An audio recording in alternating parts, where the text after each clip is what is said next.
ગુજરાતનો આવાજ।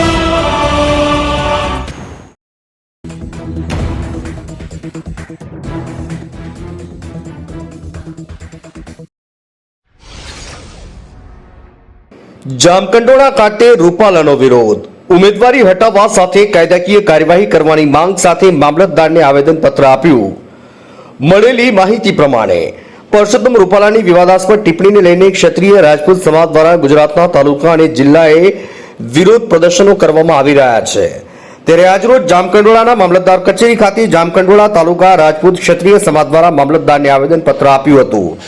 આજે અમે જે નિવેદન આપવા માટે આવેલા છીએ એ પરસોત્તમભાઈ રૂપાલાએ જે અમારા સમાજ વિશે વાણીવિલાસ જે કરેલ છે એના અનુસંધાને અમે અહીંયા આવેદનપત્ર મામલતદાર સાહેબને આપવા માટે આવ્યા છીએ। સાથ અમારે કોઈ રાજકીય બિન રાજકીય અથવા તો ભાજપ હોય કે અન્ય સમાજ હોય કે કોઈ વ્યક્તિ એની સાથે કાંઈ વાંધો નથી। માત્ર ને માત્ર પરસોત્તમભાઈ રૂપાલા સાથે વાંધો છે। જે અમારા સમાજ વિશે અભદ્ર ભાષાનો જેને ઉપયોગ કર્યો છે એના માટે જામકંડોળા તાલુકા રાજપૂત સમાજનું દુઃખ અને લાગણી દુઃખની ભાઈ આપણે દુઃખ વ્યક્ત કરી રહ્યું છે।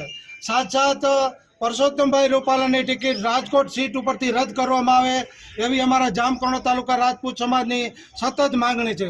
અગર આ રદ કરવામાં નહીં આવે તો આગળ રાજપૂત સમાજના જે કંઈ ઉપરથી અમને આદેશ મળશે એ સાથે અમે જે કંઈ આદેશ મળશે એ પ્રમાણે અમે લડવા માટે કામ કરવા માટે તૈયાર છીએ। જય માતાજી, ભારત માતા કી જય।